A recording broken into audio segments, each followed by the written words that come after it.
The air in the dimly lit speakeasy buzzed with hushed conversations and the clinking of martini glasses. I sat across from Daniel, a man whose face was etched with the stories of 1,000 whispered secrets, a man who moved through the world of investigative journalism like a phantom, leaving only whispers in his wake.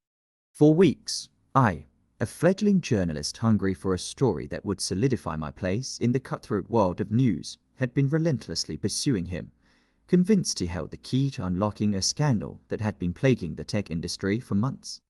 He finally agreed to meet, drawn, I suspected, more by my sheer tenacity than any real belief that I could offer him something of value in return for his knowledge. So, Daniel, I began, my voice a notch too loud in the intimate setting. Everyone says you know where the bodies are buried in Silicon Valley, that you've got dirt on everyone and everything. He chuckled, a low rumble that seemed to emanate from his very core. Dirt, my dear, is just information in the wrong hands, and information, as you well know, is a dangerous commodity. I leaned forward, the scent of his cigar smoke mingling with the heady aroma of old books and even older secrets that seemed to cling to him like a second skin. Information is what I crave, Daniel. Give me something, anything, that will blow the lid of this whole charade.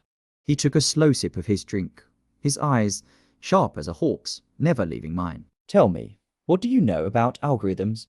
I scoffed. Algorithms? Daniel, we're talking about corporate espionage, data breaches, maybe even.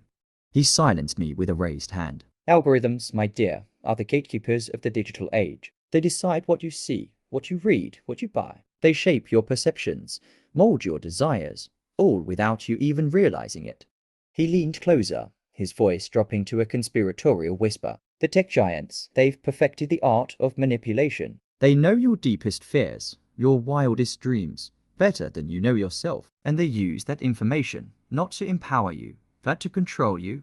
He paused, letting his words sink in. I felt a chill run down my spine, a sudden realization dawning like a cold sunrise. This wasn't just about profits or market share. It was about something far more insidious, a silent battle for our minds, our very identities. What are you saying, Daniel? My voice trembled with a mixture of fear and excitement. He leaned back, a knowing smile playing on his lips. I am saying, my dear, that the biggest industry secret isn't what they're doing with your data. It's how they're using it to control what you think. They're not just selling you products. They're selling you a reality, a carefully curated illusion designed to keep you hooked, dependent, and most importantly, silent. He finished his drink and rose to his feet, his eyes holding mine with an intensity that sent a shiver down my spine. The truth is out there, child, but be warned, the deeper you dig, the darker it gets. And with that, he was gone, melting into the shadows like he had never been there at all. I sat there for a long time, his words echoing in the silence, their weight settling upon me like a shroud. I had gotten my story, but it was far bigger, far more terrifying than anything I could have imagined. The world, it seemed, was not as it appeared. The line between reality and the digital illusions we so readily embraced had become blurred, almost indistinguishable.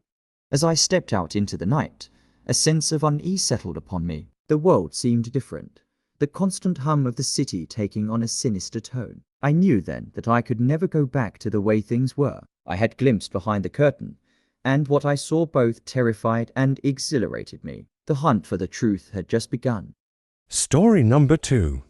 The air hung heavy with the cloying sweetness of artificial flavors and the incessant hum of machinery as I walked the factory floor. For 20 years, I had dedicated my life to this place, toiling away in the brightly lit, sterile environment of Perfect Foods, one of the largest producers of natural fruit juices in the world. I started at the bottom, a wide-eyed kid fresh out of college, eager to make his mark in the world. I believed in the company's motto, delivering the taste of nature bottled. But as I climbed the corporate ladder, the truth, like a bitter aftertaste, began to linger. It started subtly. Whispers in hallways, hurried conversations behind closed doors.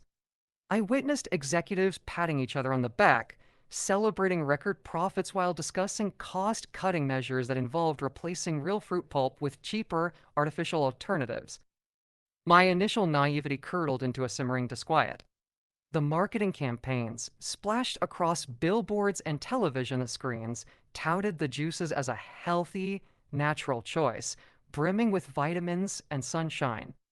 But the reality, hidden behind closed doors and carefully worded ingredient lists, was far less appealing.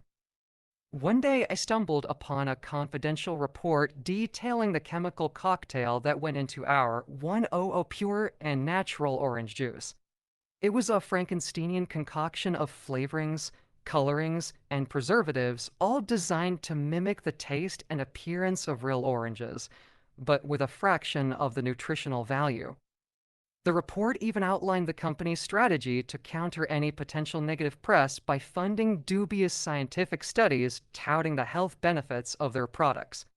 It was a carefully orchestrated charade, designed to deceive the public for the sake of profit. I was disgusted.